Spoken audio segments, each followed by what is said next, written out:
So thank you, sir. Like it's a great opportunity to be here. So like the things that I want to cover here is a bit more in the cultural aspect, like and more related to the youth, like how do they use social media in order to like express their dissent.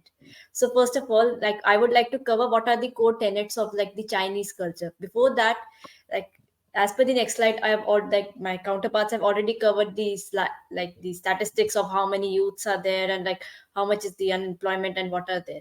So like can we go ahead and like talk about the five pillars of like what is the Chinese society? So like can like after this slide, sir. So like they have the five core tenets of like Chinese society, like or I would say like in most Asian societies, like even in Indian societies, there is a common expectation. So first of them is filial piety. Filial piety means like the attributes of being a good child to their parents, like taking care of their parents when they're old age, and then like being nice to your ancestors, following all traditions. Then after that, the second expectation is like they're interrelated, second and third, stable income and job security. Or in Chinese, they have the concept of iron rice bowl. Like in the olden times, it was said that if you had a government job or if you worked for the army, then and it means you had a job security. Or in modern times, if you worked for a big company in IT or tech or any other sector, that means like if you had a stable income, it means you are successful in life. And the other two being is like getting married on time and then starting a family or having a son in order to continue the lineage of the family. But even the marriage is also an issue because of the increasing, as we know, the economic distress, as well as the skewed sex ratio in China, in which like there have been a cases in which like people are taking in brides who are kidnapped from like the defectors of North Korea, like North Korean women or Southeast Asian women being forcibly married to Chinese men and women in order to like get them married, and then they are being exploited further. So let's continue with the next slide. However, the reality is that there is a high competition in China, as we have covered before. There is a low job availability. Family pressure is there in order to succeed. Then the work environment in China is really toxic, especially in tech sectors and other sectors in which the people aspire to work in. And the high living cost that is increasing due to the like the clampdown in real estate sector, and then the other further changes that are happening within China. Next slide, please. As we have like my counterparts have covered about the Gaokar exam, there were 12.91 million people who appeared for the exam in 2023, and the selection ratio for last year was 1 is to 150. And the acceptance rates for the like these top three universities, which are like estimated by Bloomberg, is around 1%.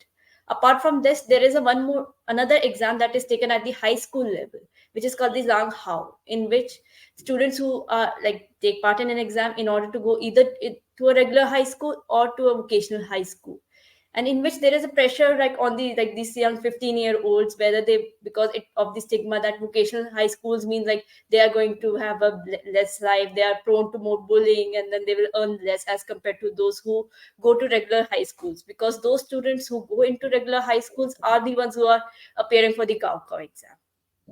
Next slide. And as like my partners have like the counterparts have on the panel has covered, like because of the graduates have been increasing for the first time in the class of 2023, there are more postgraduates and doctoral students who are joining the market than the undergrads. And it's like a surprising figure for the first time in China that there are more higher graduate students, like graduate and doctoral students who are joining the labor force as compared to the undergrad students. And the competition is really going to increase with the very less number of jobs that are available as compared to the number which is there. And the sectors that were majorly impacted that were covered before were like real estate, technology, entertainment sector, especially in 2021. Then there was a milk wasting controversy, which led to a lot of clampdown in the entertainment sector and subsequent streaming services, in which like musicians and actors are not able to promote, and then like aspiring actors are having like getting challenges to join within the industry, especially within the as well as the higher nepotism that is there. Then the two interesting cases that I want to talk about here is the private tutoring and the esports. The esports one is like has been a recent clampdown like over the years, with the Chinese government trying to reduce like the screen time and like having students to like log in their IDs if they want to like play games during the night hours. And it is an interesting case, especially with the fact that the Asian game is coming this year, and for the first time, esports is going to be a proper medal event, in which like China internationally has been scoring great number of trophies and prizes in like global tournaments, and have been competing with their East Asian counterparts in South Korea and Japan, who are also equally great in accolades. And now I would like to cover the case of private tutoring, which has been a very huge concern in China, where because of the high competition, like parents like they spend more than 50% of their paychecks in private tutoring. And the new policy that was introduced called the double reduction policy or Shangjian, in which tuition centers were not allowed for those students which are targeted for elementary and middle school, and the tuition centers which are available, like the limited ones, they can only operate during the normal academic sessions. They're not allowed to operate during the holidays. So in which like about like the 124,000 companies which were operating in China, even those who were like listed in the stock exchange, crashed overnight, and more than 80% of the companies went underground. And the remaining tutors that are available, they have been operating in underground through messaging or by word of mouth. And like the high quality tutors which are available, there have been cases that they have been booked for the next 5 to 6 years. Like parents are also being like concerned that due to the increasing competition that is there within the country, like how can their child is able to excel, like especially they are looking for tutors like in English language or maths or even other foreign languages, so that their child could get a head start as compared to the counterparts. So in the next slide, we'll talk about the government response that was there. Like my counterparts have covered that a lot. But another thing that I would like to cover is the blame shifting that the government has been doing, and the 1 million intern program that they have introduced. So the blame shifting is not only done by the Chinese government and by Xi Jinping in his statements, but also by the Communist Youth League, who criticized the youth in a series of social media posts in Weibo and other sources, that they should stop being too picky about their jobs, and urge them to put aside their pride to do manual labor. And another is the 1 million intern program, in which like the Chinese government in 2019 started to give incentive to these big companies that they should hire at least 1 million graduates, so that they could take part in internships for a year, and they provide them subsidies by like through stipends or other relaxation in working policies, and very much more to like it's more like a stopgap or a temporary measure for the unemployment issue that is going on. Next slide. Now we will be like talking about the corporate culture. I've like the three case studies that I've taken is of China, Japan, and India. So like first of all, we will talking about the 996, that is of the China's working culture. So the 996 is refers to that controversial working culture, especially it's common in tech companies, where employees works for 12 hours from 9 a.m. to 9 p.m., 6 days a week. That makes up to 72-hour work week, and often without very little to no breaks.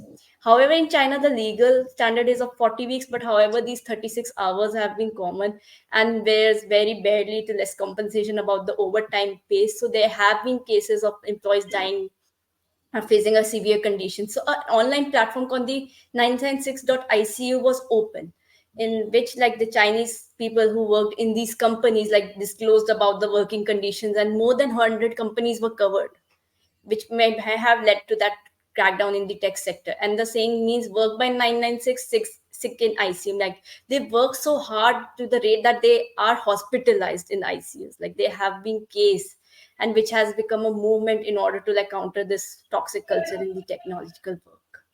Now I would like to talk about the Japan, which is called karoshi. Karoshi means work until death. And it is also common in its East Asian counterparts, like in China and South Korea, in which like employees get like severely exhausted, in which they work for overtime, and they get in due to intense pressure and adequate risk, like they end up like sleeping in public places, or even experience like stroke or heart attacks in like public areas, and like die. And it was a huge issue in Japan during 1970s and 80s, and it is still an ongoing issue, with like Japanese companies trying to adopt to a 4-day work week and other measures in order to like reduce the stress that the corporate sector is facing.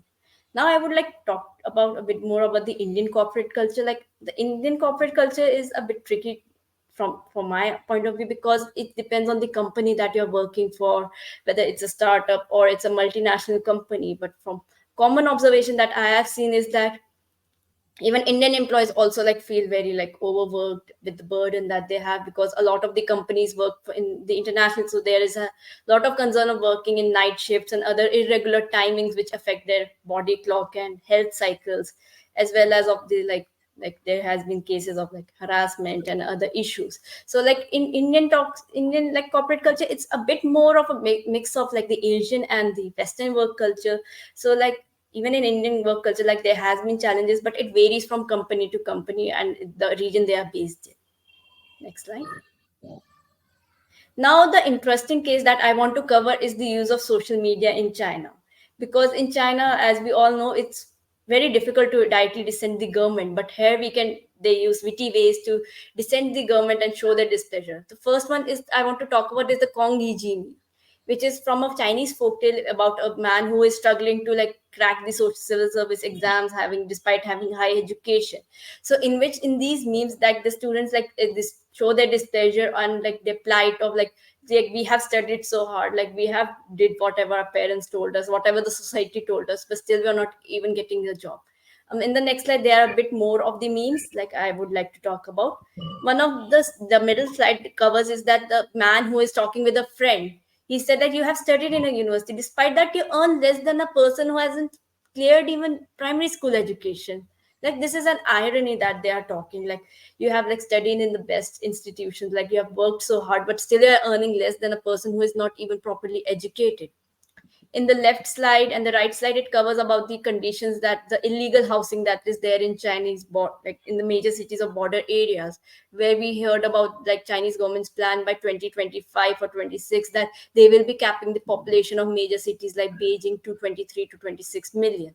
So like these students who are like aspiring in like civil service exams or looking for jobs, they live in illegal housing where they pay by day rate is around 100 yuan, and like the monthly rent goes up to 1,000, 1,100, and still they are like trying to struggle to look for a job and like and about the finances. The next slide.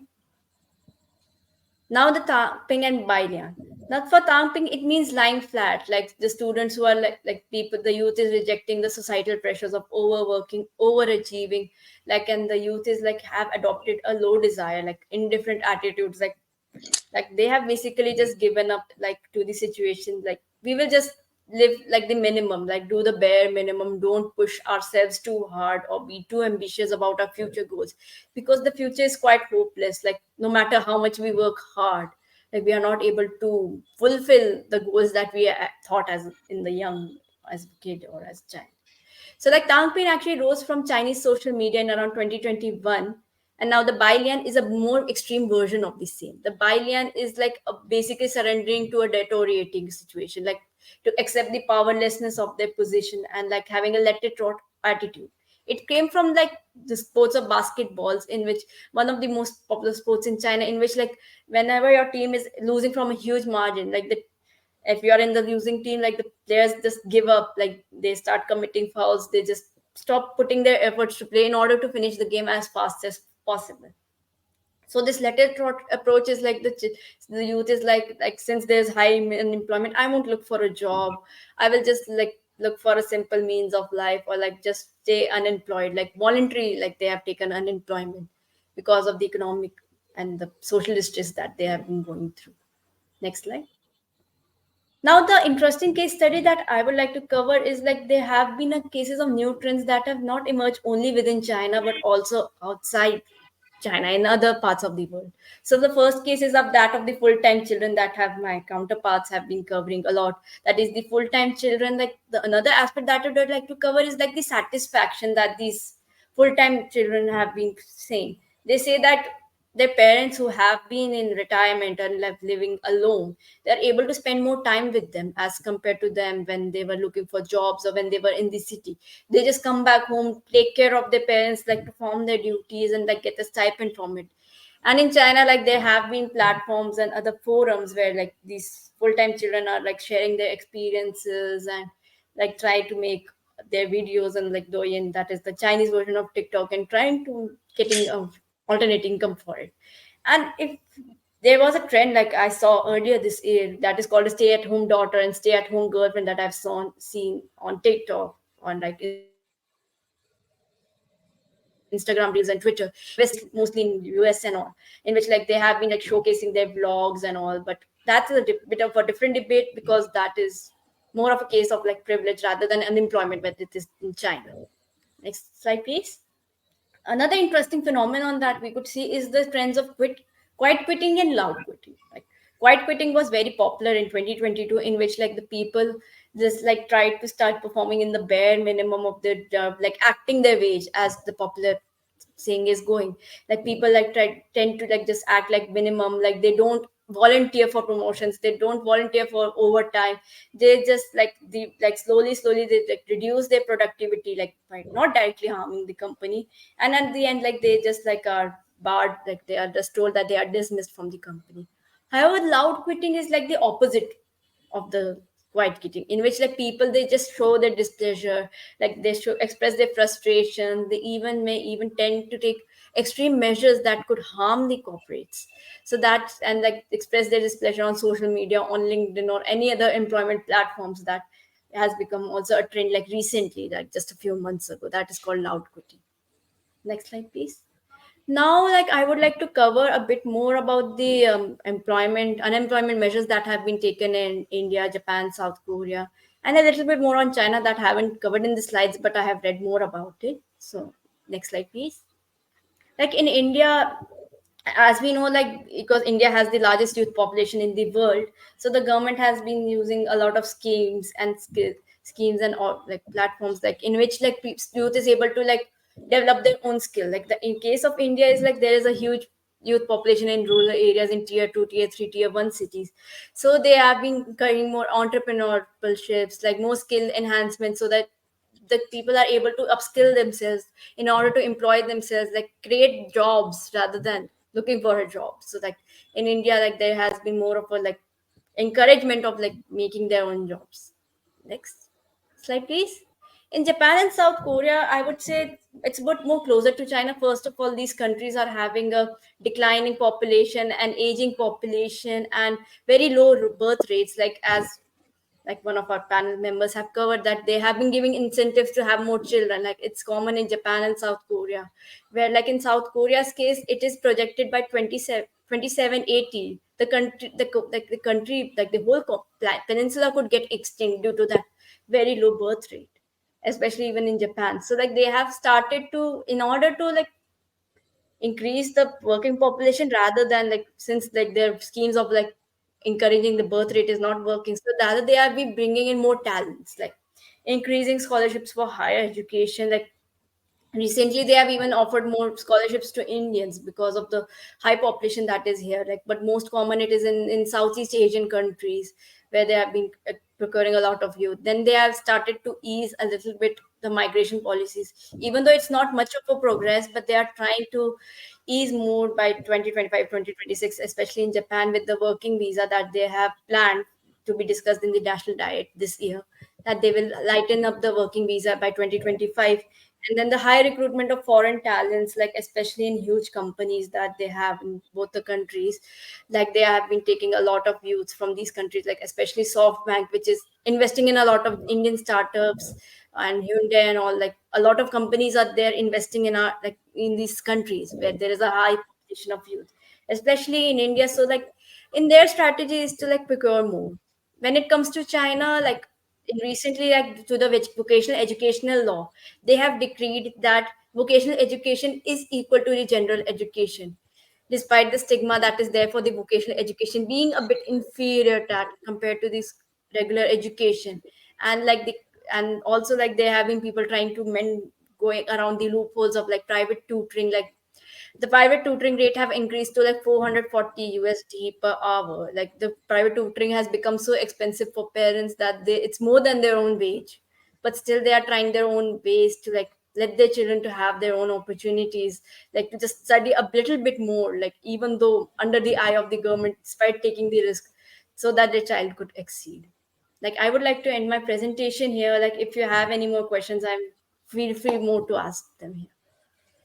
Yeah, I think, Shagun, you covered a wide range.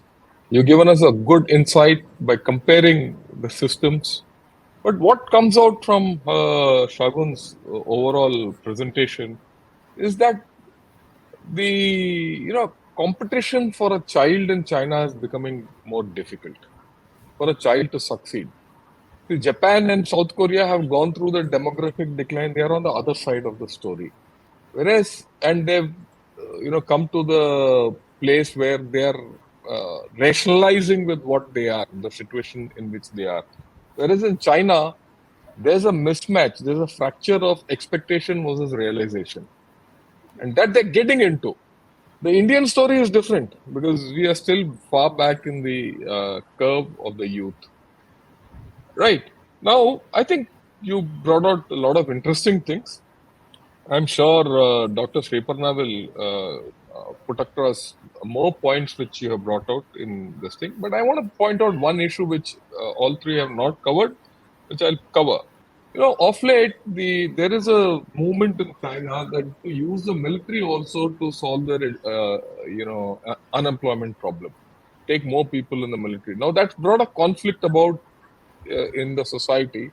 They said, look, while the military can be a social service provider for unemployment, it can't be a tool for social service provision because the military has to be good.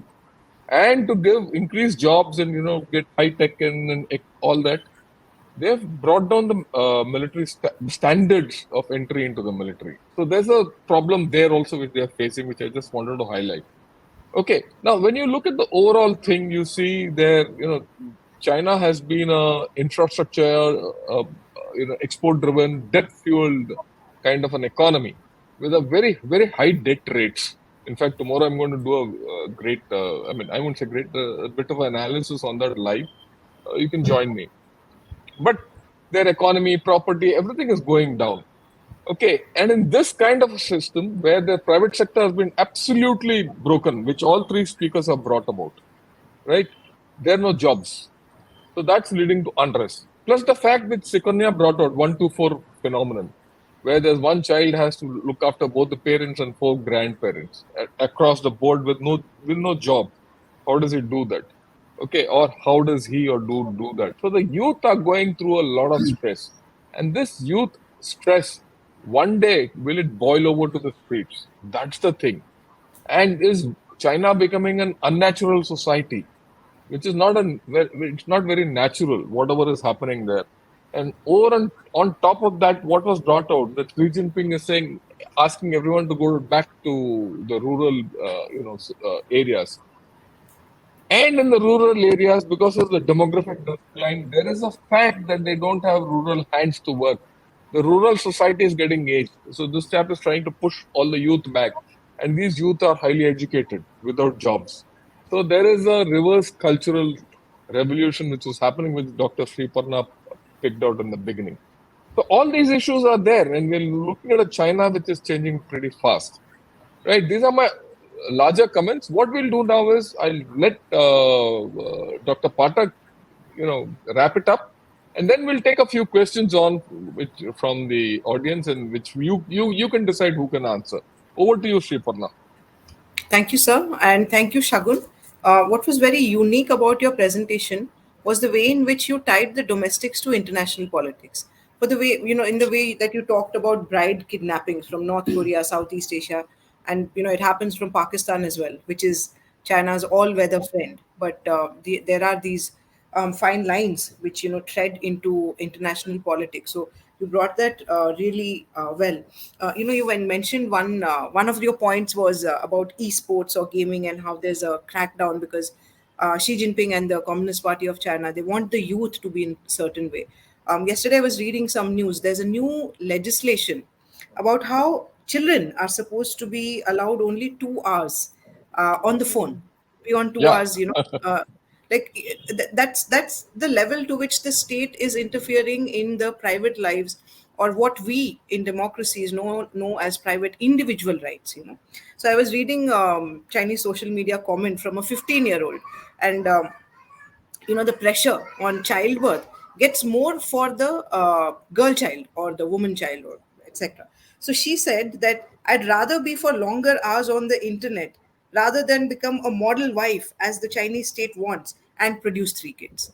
So this weird societal phenomenon which has been created by decades of one child policy, wherein just one child bears the economic, political, social, cultural burden of not just her two parents, but also their parents. So four from four grandparents plus two parents. That's quite a lot. So I'm glad you brought all of these out, and you the way you tied it with international politics was very interesting. So thank you so much. I think Sir has rounded up pretty well what these three young scholars have spoken about, and so I think we can just take questions instead of Yeah, me. we'll take the yeah. I think and of course I must place it on record. Apart from my heart warms up, old heart, but feels happy interacting with young people, and I've always felt that interacting with young people recharges old people like me. And there's nothing like a good link in between, with Dr. Sriparna Patak around. And I've seen her interventions in many other debates and also on Twitter, very insightful.